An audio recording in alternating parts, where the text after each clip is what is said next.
Good morning class. आज हम करने जा रहे हैं very important question the first 3 chapters of mathematics. वो है linear equation, polynomial and real numbers.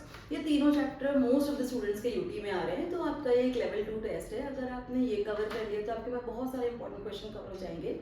तो मैं आपको ये पेपर भी दूंगी, collection of this is collection of 14 question as well as I am giving you the solution. तो first question है यहाँ पर,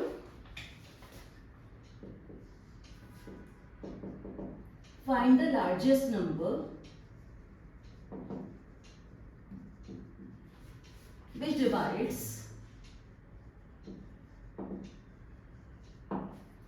70 and 125, leaving remainders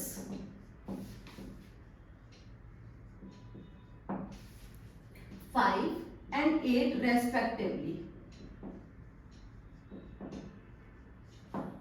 अब अगर ये रिमाइंडर छोड़ रहा है तो सबसे पहले यही रिमाइंडर्स इसके सब्ट्रैक्ट कर लीजिए। तो आपको क्या करना है, 70 में से 5 सब्ट्रैक्ट कर लीजिए और 125 में से 8 सब्ट्रैक्ट कर लीजिए। 70 में से 5 सब्ट्रैक्ट करके आपको 65 आ रहा है और यहाँ पर 117 आ रहा है। इन दोनों नंबर्स का आपको निकालना है हाईएस्ट कॉमन फैक्टर। अगर आप हाईएस्ट कॉमन फैक्टर निकालते हो तो वही वो नंबर होगा जो इन दोनों नंबर को डिवाइड करेगा। तो हम 65 को ब्रेक कर लेते हैं बाय यूजिंग प्राइम फैक्टराइजेशन। तो इट विल बी 5 into 13। अगर आप 117 को ब्रेक करोगे तो पहले सबसे पहले ये डिवाइड हो रहा है 3 से, 7 8 9। 3 की डिविजिबिलिटी कैसे चेक करते हैं, सारे डिजिट्स को ऐड कर लेते हैं। तो 1 + 1 + 7 किया तो 9 आ रहा है। तो 3 से डिवाइड करिए 117 को, आप 3 से डिवाइड करो, 3 3 9, फिर 27 बचेगा आपके पास, 37 बचेगा। फिर आप डिवाइड करो इसको, सॉरी 39 बचेगा। फिर आप इसको डिवाइड करो फिर से 3 से, तो 3 1 जा 3 3 जा, तो आपके पास आ रहा है 3 स्क्वायर एंड 30। तो 3 स्क्वायर एंड 30। तो हाईएस्ट कॉमन फैक्टर में सिर्फ कॉमन फैक्टर्स ही लिए जाते हैं, तो यहाँ पे इसका आंसर हो गया 30। तो 13 इज अ नंबर, तो इसका आंसर भी 13 ही है। तो आपको लिखना है answer 13। 13 is a number by which if you divide it will leave remainder. आप 70 को डिवाइड करोगे, 125 को डिवाइड करोगे तो 70 में 5 बचने वाला है और 125 में 8 बचेगा। तो this is your right answer. फिर आपके पास है क्वेश्चन नंबर 2। क्वेश्चन नंबर 2 में क्या करना था, HCF LCM निकालना था। ए आपके पास है, सेम यही कॉन्सेप्ट लग रहा है इसमें, x³ y² और B के पास है x y³। अगर HCF लेना है तो आप कॉमन फैक्टर्स चेक कीजिए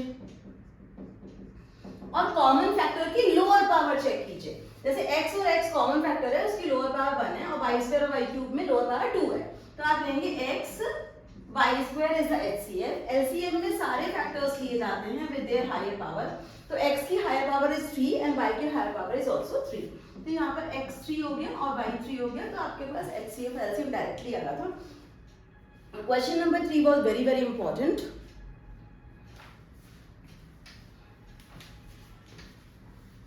बोर्ड एग्जाम के पेपर में सबसे पहला क्वेश्चन आपको ये क्वेश्चन नंबर 3 ही नजर आएगा।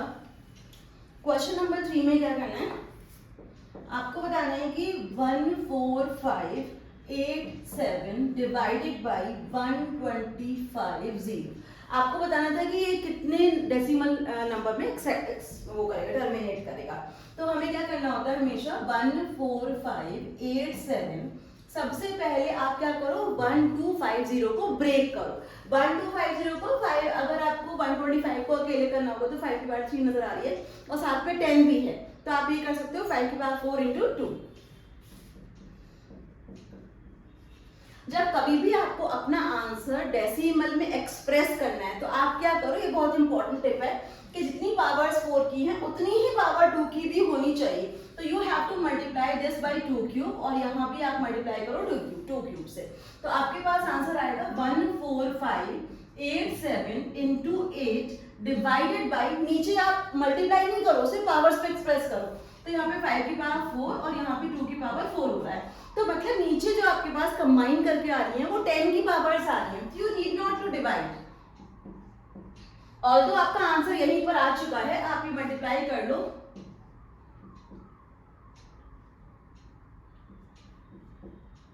40 और 7 फिर ये आ रहा है आपका। अगर आपका ये मल्टीप्लाई करके आ रहा है और नीचे 10 की पावर 4, ऑल्दो आपको इससे आगे करना जरूरी नहीं था, आप यहाँ पे लिख सकते हो कि it will terminate in 4 decimals. लेकिन आप आंसर चेक भी करते हो अगर, तो आप देखोगे कि 1 2 3 4, आंसर विल बी 11.6716। तो विल टर्मिनेट आफ्टर,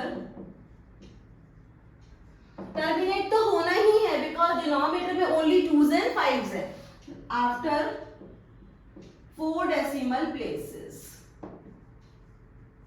तो इसका आंसर था 4, और आपको 4 लिखने के ही मार्क्स मिल रहे थे, एमसीक्यूज में आते हैं क्वेश्चन।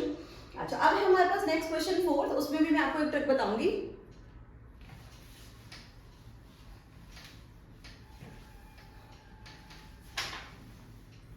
क्वेश्चन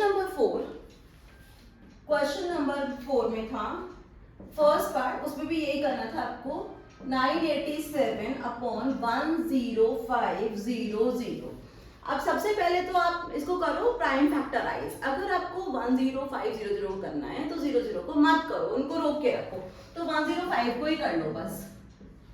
3 से डिवाइड हो रहा है क्योंकि 5 और 1 का सम 6 होता है, तो 3 से डिवाइड तो हो गई।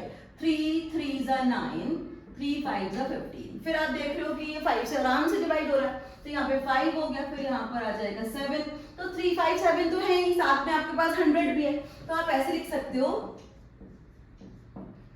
100 को बनाने के लिए कितनी पावर से मल्टीप्लाई किया जाता है? ऑब्वियसली 5 की पावर 2, 100 के लिए मेरे पास होने वाली है 250 2 45, हाँ 5 की पावर 2 और 2 की पावर भी 2 होनी चाहिए। तो टोटल मिला के हमारे पास कितनी पावर्स हो गई? हमारे पास आ गई हैं 2 की पावर 2 और 3, एक 3 आ रहा है, पास पहले 5 को ही लिख दो, 5 की पावर 3, साथ में आ रहा है 3 एंड आ रहा है 7।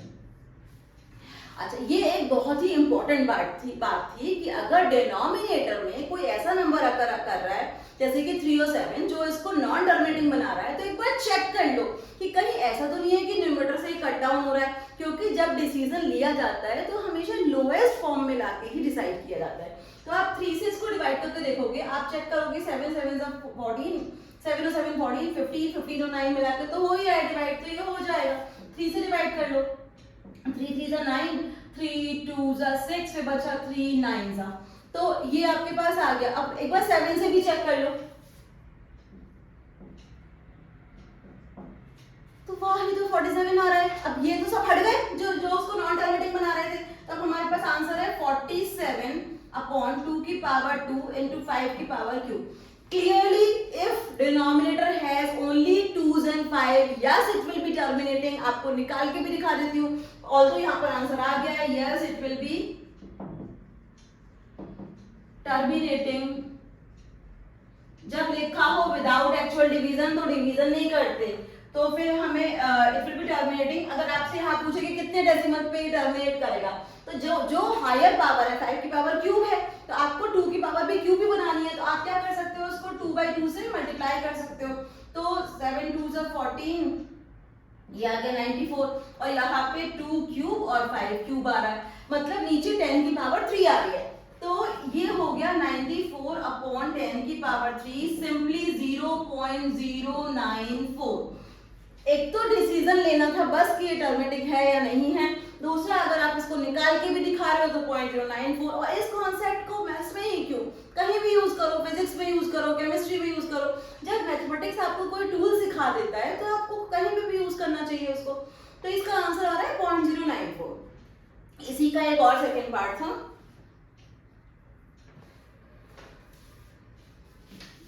वो बल्कि ज्यादा सिंपल था।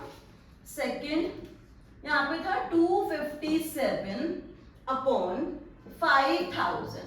अब मेरी एक और ट्रिक ध्यान से सुन लो कि अगर जीरोस आ रहे हैं, अगर 10 आ रहा है तो वो 2 into 5 करके बनता है, 100 आ रहा है तो 2 square 5 square करके बनता है, 1000 आ रहा है तो 2 cube 5 cube करके बनता है।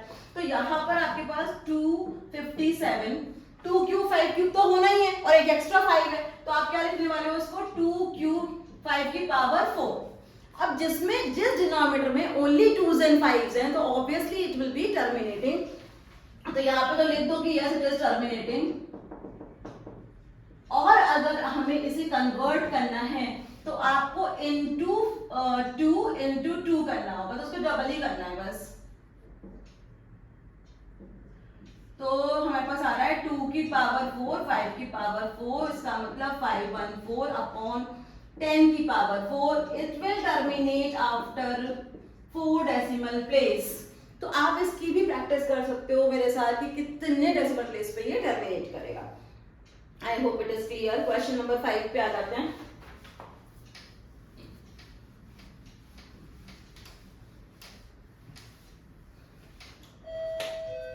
Question number 5, I'm going to explain you.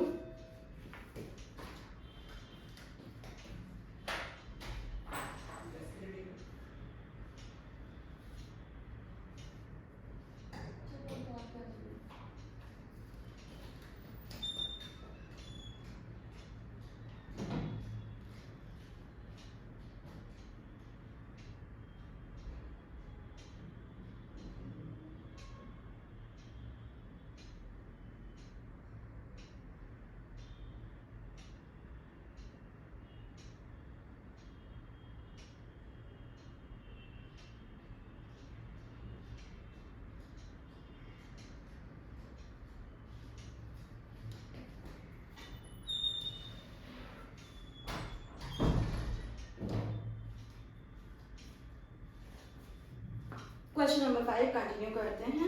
यहाँ पे आपको निकालना था HCF एंड L, दोनों का लिख देती हूँ. HCF था 231, 396 और LCM भी निकालना था 231 एंड 396.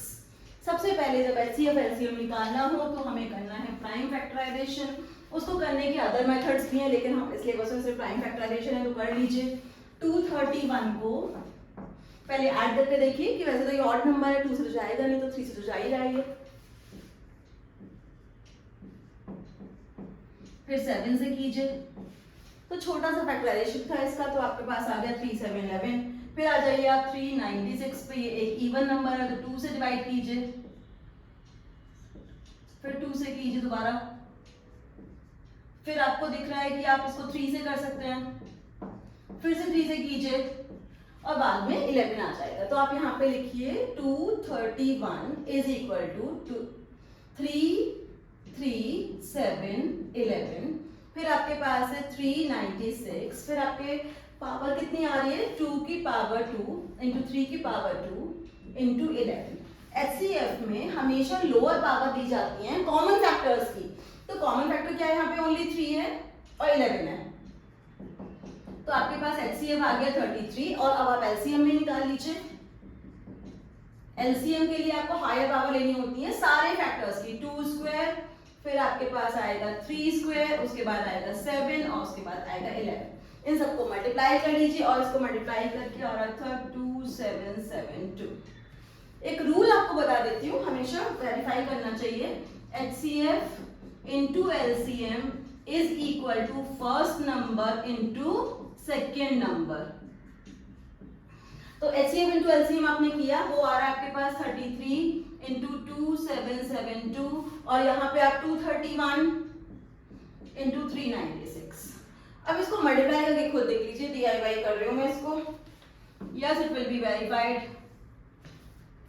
मल्टीप्लाई करके देखिए आ जाएगा. फिर है हमारा क्वेश्चन नंबर 6 जो कि कुछ बच्चों को कंफ्यूज कर गया.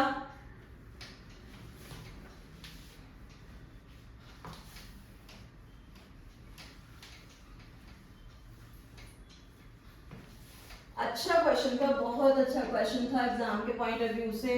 यहाँ पर पॉलिनोमियल x दिया है आपको, x square plus a plus 1 x plus b. अच्छा, इसमें पूछा था find a b if 2 zeros are, अगर जीरोस दिए तो alpha is given 2 and beta is given -3. आप लोगों को पता है ये बात कि अगर हम सम ऑफ द रूट्स करते हैं, रूट्स भी कह सकते हो, जीरोस भी कह सकते हो, तो आपके पास आता है -b/a. -b/a का मतलब क्या होता है? Coefficient of x upon coefficient of x square. तो इन दोनों को जोड़ेंगे यहाँ पे 2 प्लस -3, यहाँ पे माइनस लगाएंगे. b का कोफिशिएंट, x का कोफिशिएंट a+1 है और अपॉन में आपके पास 1 आ रहा है. अब 2 में से 3 सब्ट्रैक्ट किया तो -1 और यहाँ पे माइनस बाहर लगा रहने देते तो गलती नहीं होती. a+1 is equal to 1, simply a is equal to 0 आ रहा है. दूसरा होता है product of the root. Product of the root से आपका दूसरा निकल जाएगा, प्रोडक्ट द रूट होता है आपके पास c अपॉन a। c का मतलब कांस्टेंट और a का मतलब एक्स स्क्वायर का coefficient. Product the root alpha beta is equal to, यहाँ पे हो रहा है b अपॉन 1। अल्फा बीटा क्या माने जाएंगे, 2 एंड -3। तो यहाँ पे 2 को और -3 को मल्टीप्लाई कीजिए और डायरेक्टली b की वैल्यू -6 आ रही थी। तो बच्चों ने b की वैल्यू तो सही निकाल ली, लेकिन ये वाले में कंफ्यूज हो गए बिकॉज ये माइनस साइन को ठीक से यूज नहीं किया। चलो इसके बाद नेक्स्ट करते हैं 7th।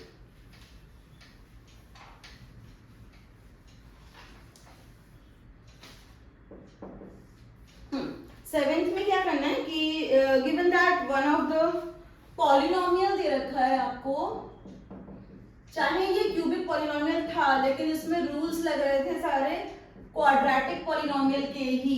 One of the zero is given 0। Suppose कि आपको ये रखा है कि x is equal to 0 is a zero of above polynomial. अगर ऊपर वाले पॉलिनोमियल का एक 0 0 है तो आप क्या करोगे, 0 इज इक्वल टू ये a के साथ 0, b के साथ 0, c के साथ भी 0, बिकॉज x की जगह आपको 0 पुट करना है, प्लस d। तो डायरेक्टली सब बच्चों को सबसे पहले तो d इज इक्वल टू 0 करना था। d इज इक्वल टू 0 करने से ये पॉलिनोमियल ऐसा बन जाता, ax cube plus bx square plus cx। इसका ये मतलब है d इज इक्वल टू 0 का कि अगर one of the zero is 0 तो पूरे पॉलिनोमियल में कांस्टेंट तो हो ही नहीं सकता। तो ये आ गया। अब इसमें से x कॉमन ले लो तो ये हो जाएगा ax square plus bx plus c। अब ये तो बिल्कुल वैसे ही है जो हमेशा पढ़ते हो। तो प्रोडक्ट ऑफ द रूट के लिए इसको कुछ नहीं करना है, यहीं से निकलना है। तो आपके पास आंसर आएगा, आपको पूछा था प्रोडक्ट बताओ, तो प्रोडक्ट ऑफ रूट्स में आपने अभी तो ये फॉर्मूला यूज किया है c अपॉन a, तो बिल्कुल वही आंसर है इसका, ये भी c अपॉन a ही आना था। And that's the correct way of doing it. क्योंकि 3 वाले जो रूल्स होते हैं अल्फा बीटा गामा वाले, वो उसमें लिखा हुआ है कि this is out of syllabus. तो अगर हम वो नहीं भी यूज कर, अगर आप यूज कर रहे हो टीचर मार्क्स दे देगी आपको, लेकिन अगर आप नहीं यूज कर रहे हो तो आपके डिग्री 2 वाले रूल से ही निकल जाएगा सारा। So this is done. And अब आप आ रहे हैं क्वेश्चन नंबर 8 पर।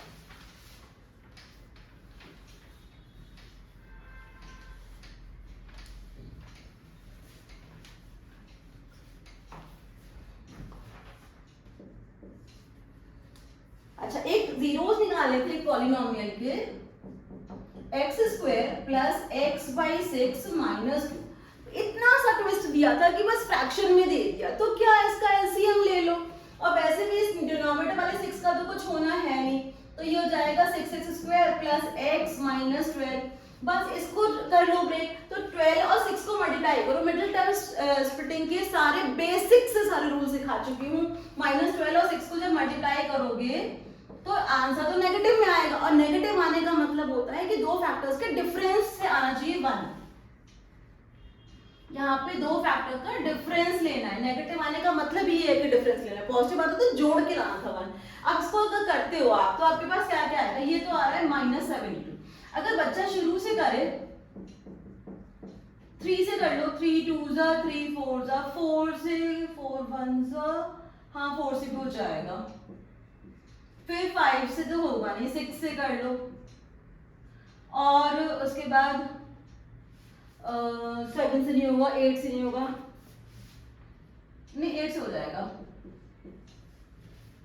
यही हमारा आंसर है। जब हम फैक्टराइज करते हैं तो ऐसा हो ही नहीं सकता कि आंसर ना आए। थोड़ा लंबा फैक्टराइजेशन हो सकता है लेकिन आंसर आपको बिल्कुल एक्यूरेट मिलता है। तो यहाँ पर आप ऐसे करो 1/6 6x स्क्वायर, नेगेटिव साइन तो ले सकते हो, तो यहाँ पर आ जाएगा plus 9x minus 8x minus 12। 1/6 common ले लो यहाँ पर 3x, तो आपके पास आएगा 2x प्लस 3। फिर यहाँ पे ले लो -4, तो फिर से आ जाएगा 2x प्लस 3। आपका 1/6 का कोई रोल ही नहीं है इसमें, 3x माइनस 4 और है 2x प्लस 3। अच्छा, जीरोस निकालने हैं तो ऑब्वियसली पॉलिनोमियल को 0 पुट किया जाएगा। तो x की क्या क्या वैल्यू आएंगी, 3x माइनस 4 को 0 रख दो, एंड 2x प्लस 3 को भी 0 रख दो, तो x की वैल्यू आ रही है 4/3 और यहाँ x की वैल्यू आ रही है -3/2। इसमें से एक को अल्फा बोलना है, एक को बीटा। तो आपके पास यहाँ पर आ जाता है, मैं लिख लेती हूँ यहाँ पर, क्योंकि इसके बाद वेरिफिकेशन भी करना है ना, 4/3 and beta is equal to -3/2। जब आप वेरिफिकेशन कर रहे हो तो इस 6 का कोई रोल नहीं है, यहाँ पे ए बी सी ऐसे लेके चलो, आपका आंसर आ जाएगा। तो वंस आपके पास अल्फा बीटा आ चुके हैं, उसके बाद में आपको वेरिफिकेशन सिखाती हूँ। अगर आपको वेरिफिकेशन नहीं आता है तो पॉलिनॉमियल्स की सारी वीडियोस डली हुई हैं, आप उसमें से चेक कर लो। तो यहाँ पर वेरिफिकेशन, अब क्या करना है, sum of roots is equal to -b/a। मैं आपको इसमें से ABCD लिख के देती हूँ। A is 6, B is 1, C is -12। तो 4/3 -3/2 आपको करना है -b/a, तो b का साइन लगाओ -1/6। अब एलसीएम ले लो यहाँ पर 6, 4 2s are 8, 3 3s are 9 and you can clearly see कि इधर भी -1/6 आ रहा है, hence verified। जब हम एक बार सम को प्रूव कर देते हैं तो उसके बाद हम प्रोडक्ट करते हैं। तो यहाँ पे प्रोडक्ट कर दो, अल्फा बीटा को यहाँ लिख के छोड़ दो, 4/3 एंड बीटा इज -3/2। तो product of roots is equal to, product of root क्या होता है, c/a। तो आपको क्या करना है, इन दोनों को आपस में मल्टीप्लाई करना है। अब अगर आपका कैंसिलेशन हो रहा है तो कैंसिल भी कर देना, 4/3 मल्टीप्लाई बाई -3/2। जब कभी भी नेगेटिव नंबर्स हो, मेरी बात ध्यान से सुनो कि ब्रैकेट जरूर लगा के रखना। तो 3 से 3 कट हो जाएगा, 2 से 4 कट हो जाएगा, और c है मेरा -12 और ये 6। तो आपका लेफ्ट साइड पे भी -2 आ रहा है और राइट साइड पे भी आ रहा है, तो हेंस वेरीफाइड हो गया आपका वेरीफाइड। 9th क्वेश्चन में तो बच्चों को बड़ी दिक्कत हो रही थी, तो 9th समझा देते हैं आपको।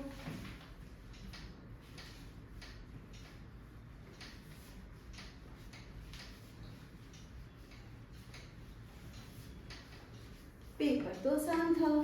क्वेश्चन नंबर 9,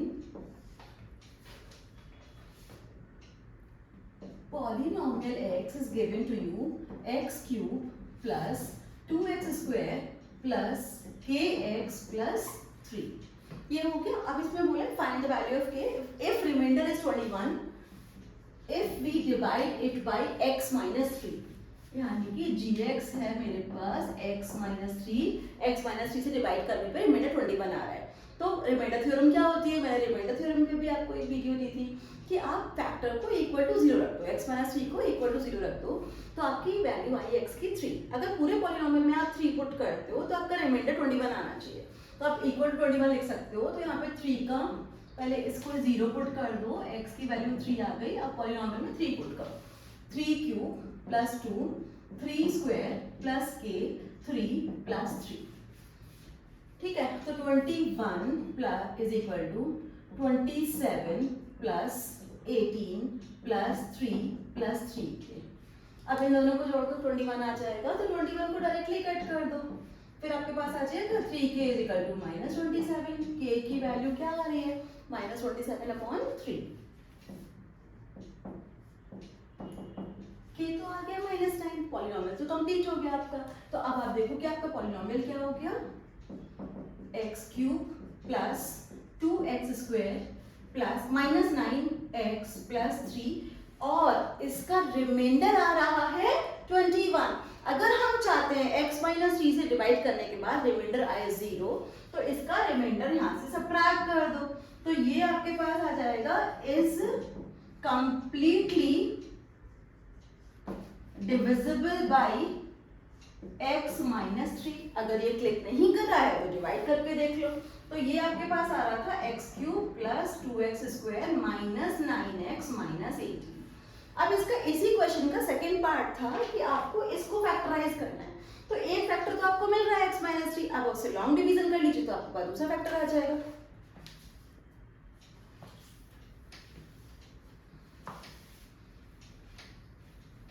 ठीक है, तो मैं आपको लॉन्ग डिवीजन सिखाती हूँ अपने साथ ही।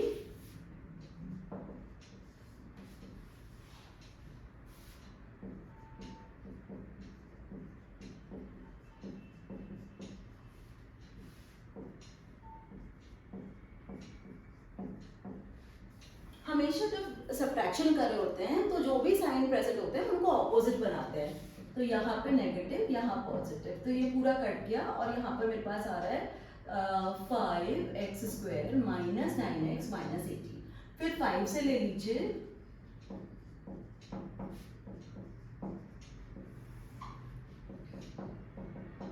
ये कैंसिल आउट हो गया, यहाँ पर आ रहा है 9x माइनस 18। अब ये 9x माइनस 18 के लिए भी हमें क्या करना होगा, यहाँ पर 9 ले लूं,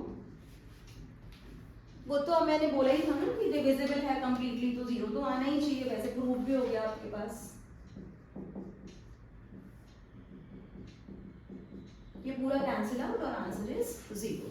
अब बाकी के दो फैक्टर्स कैसे मिलेंगे, x² + 5x + 10 को मिडिल टर्म्स पुटिंग करके। तो gx की वैल्यू आ रही है यहाँ पर x² + 5x + 9। तो यहाँ 9 के फैक्टर्स करने हैं। 9 के फैक्टर्स क्या क्या किए जा सकते हैं,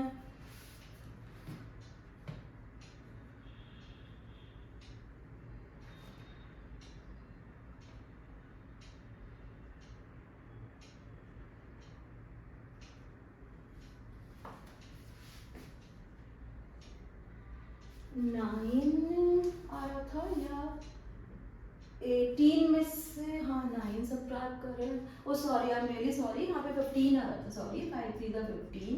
तो अगर 15 में से 9 सब्ट्रैक्ट कर रहे हैं तो यहाँ पर 6 आ रहा है और हमको यहाँ पे 6 ही लेना था। तो ये मेरे पास आ रहा था 6x माइनस 18, तो ये दोनों कट जाएंगे और 0 आ जाएगा। तो मुझे ब्रेक करना है 5x + 6।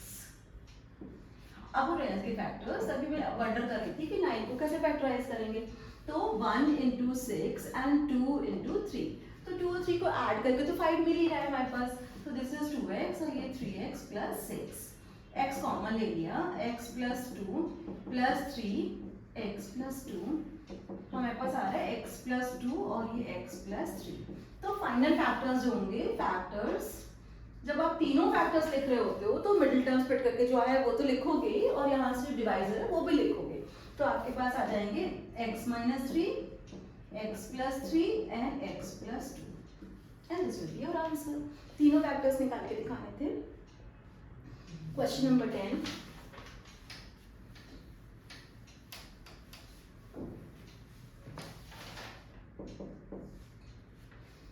मैंने 5 क्वेश्चन दिए थे। 5 आपको मिल गए थे नंबर सिस्टम के और 5 थे पॉलिनोमियल के, आगे लीनियर इक्वेशन। तो हमारे पास है 5x - 15y = 8, ये फर्स्ट इक्वेशन थी। और यहाँ पे 3x - 9y = 24/5। अगर आपको थोड़ी सी भी दिक्कत होती है फ्रैक्शंस को हैंडल करने में, तो आप इसको एलसीएम लेके कर लीजिए सेकंड इक्वेशन को। तो अगर आप एलसीएम लेते हो, ज़्यादातर बच्चों ने एलसीएम ही लिया था, तो आपके पास 45y = 24 आ गया। इसको ही कंसीडर करो आप सेकंड इक्वेशन। तो आप लोग फर्स्ट इक्वेशन और सेकंड इक्वेशन और इनके रेशियोज चेक करो। कभी भी टाइप ऑफ सॉल्यूशन के लिए a1/a2, b1/b2 एंड c1/c2 को ही चेक किया जाता है। तो a1/a2 वैसे हो भी रहा है इक्वल यहाँ पर, c1/c2, 5 के नीचे 15 आएगा और -15 के नीचे -45 आएगा और 8 के नीचे 24 आएगा। अगर सबको कट कर रहे हो तो आपके पास आ रहा है 1/3, 1/3, 1/3। All 3 ratios are equal. It means क्या क्या जानकारी मिल सकती है आपको इससे? फर्स्ट मिलता है इनफाइनाइट सॉल्यूशंस, दिखने में कैसी होंगी, graphically coincident lines, and they are also called dependent, and because they have solution so they will be called consistent। तो तीनों पॉइंट लिखना मस्ट था इसमें। फिर उसके बाद है हमारे पास वर्ड प्रॉब्लम, क्वेश्चन नंबर 11।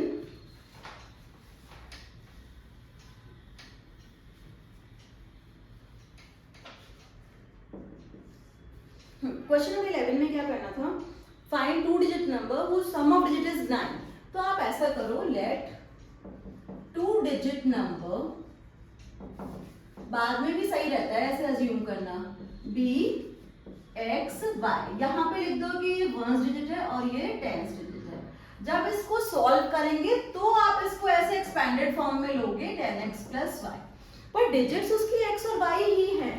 तो अगर फर्स्ट कंडीशन में ये बोला है कि सम ऑफ डिजिट इज 9, तो according to question x plus y should be equal to 9. ये फर्स्ट था.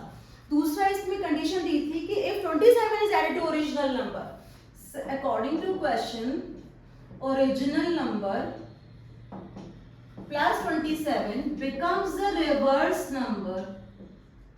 तो ओरिजिनल नंबर तो एक्सपैंडेड फॉर्म में यूज किया जाएगा. तो ये आप 10x plus 7 ले लो, फिर 27 ऐड करो उसमें, और रिवर्स करने का मतलब क्या है कि यूनिट और 10 डिजिट रिवर्स हो जाती हैं. तो अगर yx लिखोगे तो ये हो जाएगा 10y plus x. अब इसको सिंपल इक्वेशन में कन्वर्ट कर लो, सब चीजों को लेफ्ट पे ले लो. 10x plus y आएगा यहाँ पे, तो 9x minus 9y is equal to minus 27. आप कह सकते हो x minus y is equal to minus 3. तो आपके पास दो इक्वेशंस हैं, दोनों को एलिमिनेशन करना भी काफी आसान है. मैंने बहुत ज्यादा कैलकुलेशन पे प्रेशर नहीं दिया, कॉन्सेप्ट पे ही किया है. अब आपकी y कैंसिल आउट हो गई और 2x की वैल्यू 6 आ गई, मतलब x की वैल्यू 3.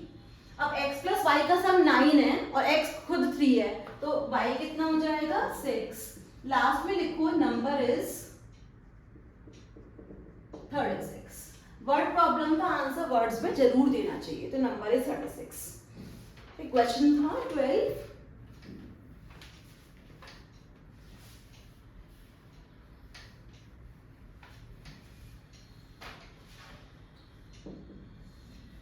Question number 12.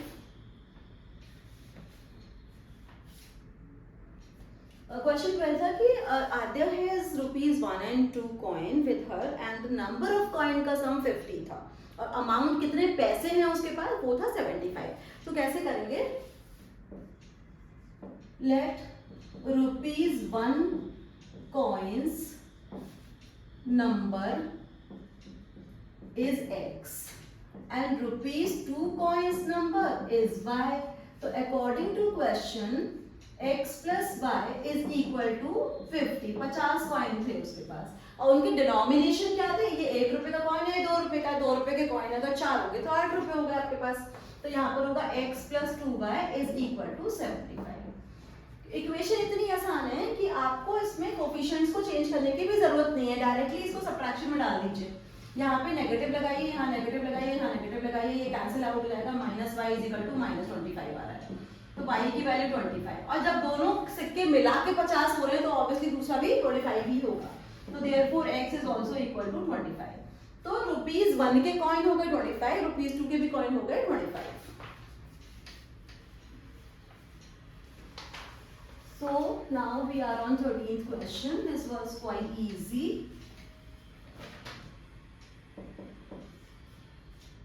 बड़ा छोटा सा ट्विस्ट दिया था मैंने इसमें. First question 2x minus y is equal to 4. Second question and x is equal to 0. Third equation. अब 3 इक्वेशन दिए हैं, तीनों को प्लॉट करना है और बच्चों को बस इतना जानना था कि x is equal to 0 का मतलब होता है y एक्सिस. मैंने बहुत अच्छे से समझा रखा है कि x is equal to 0 का मतलब y एक्सिस होता है. तो आपके पास एक तो पहले ही आ गई y axis, y dash x x dash, ये हो गया. अब बची दूसरी इक्वेशन, ये वाली इक्वेशन नंबर 1. 2x plus 1. मैं बहुत हमेशा से बहुत छोटी सी वो बनवाती हूँ टेबल, बस intercept intercept intercept. x y 0 0. x को 0 पुट किया, y 4 आ गया. बस 0 0 पुट करो, आ जाएगा आंसर. y को 0 पुट करा तो x की वैल्यू 2 आ गई. छोटी सी बनाओ, इंटरसेप्ट से फटाफट बन जाएगा. फिर दूसरा है मेरे पास, दूसरी इक्वेशन है 2x minus y is equal to 4. यहाँ पे x लिखो, यहाँ y x 0 है तो मतलब y की वैल्यू -4 है, और अगर y 0 है तो x की वैल्यू 2 है. तो दोनों में 2 0 तो कॉमन आ ही रहा है, तो 0 1 2. तो एक पॉइंट तो ये हो गया विच इज 2, 0. 1 2 3 4, ये हो गया 0, 4, ये वाला पॉइंट. 1 2 3 4, -1 -2 -3 -2. इतने ही कोऑर्डिनेट बनाने की जरूरत थी, बस और कुछ करना नहीं था. 0 -4, ये तीसरा कोऑर्डिनेट हो गया, तो ये कोऑर्डिनेट हो गया. फिर यहाँ पे ज्वाइन करो इसको, ये बन गया ट्राइंगल. इसका एरिया निकालना था, बट दिस इज हो गया A, this is B, this is C. Area हमेशा कैसे निकालते हैं, half base into height, half base into height. अब बेस 4 ऊपर 4 नीचे, तो कितना हो गया 8, तो यहाँ पे हाफ इंटू 8। और हाइट कैसे लेते हैं, ये वाली साफ दिख रही है 2 यूनिट से, तो 2 कर दो इसको। अब 2 कैंसिल आउट हो गया, 8 यूनिट स्क्वायर। हमेशा फिगर से देखते हैं कि बेस कितना है, हाइट कितनी है, तो बेस पूरा AC और height OP। Correct. Question number 14 and the last question of this sheet. ये सारे ही क्वेश्चन प्रैक्टिस कर लेना, बहुत इंपॉर्टेंट है। 2 numbers are in the ratio 5:6. Let numbers be x, 2 variable में कर लो तो ठीक है, बिकॉज इक्वेशन 2 वेरिएबल है, एक में भी किया तो मैंने मार्क्स दे दिए हैं। So therefore according to question x upon y की वैल्यू हो गई 5/6, ये equation number 1। 6x minus 5y is equal to 0। ये आपकी फर्स्ट इक्वेशन है। और दूसरे वाले में दिया था कि अगर न्यूमरेटर में से 8 और डिनोमिनेटर में से भी 8 सबट्रैक्ट करें तो रेशियो चेंजेस टू 4/5। 4/5 में चेंज हो जाता है, तो आप क्या करने वाले हो, 5x minus 40 4y minus 32। 5x minus 4y is equal to 40 को इधर ले जाओगे तो 8 हो जाएगा। बस आ गई ये दोनों इक्वेशन, अब इनको सॉल्व कर डालो।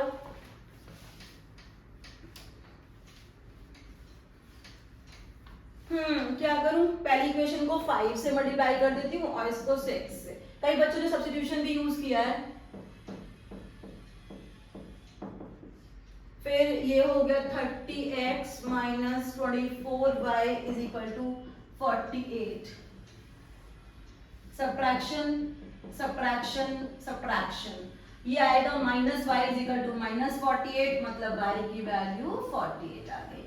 किसी भी एक इक्वेशन को यूज कर लो, तो तुम इसको यूज कर लो। 6x is equal to 5 into 48, 6 से कट कर लो तो x की वैल्यू हो गई 40। यानी कि दोनों नंबर्स हैं, एक 40 और एक 48। तुम आराम से देख सकते हो कि उनका रेशियो 5:6 है। वेरिफिकेशन एग्जाम में खुद कर सकते हो, बोर्ड एग्जाम में आंसर तो दिए नहीं होते, तो यहीं से वेरीफाई कर लो खुद के, रेशियो आना चाहिए 5:6। और 8 घटा के भी देख लो, एक और वेरिफिकेशन सिखा देती हूँ। तो x में से 8 घटाओगे, 8 ही सबट्रैक्ट करना है यहाँ पर, तो ये जाएगा 32 और इसमें से करोगे 40। अब 8 से ही कट कर लो, 4/5 भी रेशियो आ रहा है। मतलब दोनों रेशियो, दोनों आंसर्स खुद अपने आप ही निकाल के देख लो, एग्जाम में कंफर्म हो जाओगे तुम्हें आता है। और अगर ये सारा पेपर अच्छे से हो गया, मतलब 100 on 100 हो गया है, तो जो स्टार्स या जो A1 A2 में थ्रू आउट द ईयर देती हूँ उसका ही प्रूफ मेरे को दिखाई देता है। मैं आपको एक चीज दिखाती हूँ यहाँ पर, ये सी दिस, ये देखिए, ये आपको दिख रहा है क्लासरूम में, ये जो स्टार्स मिलते हैं पूरे ईयर बच्चों को, वो ही लास्ट में जाके फाइनल हो जाता है। ये देखो, सारे 12th के बच्चे और 10th के बच्चों के सारे जो स्टार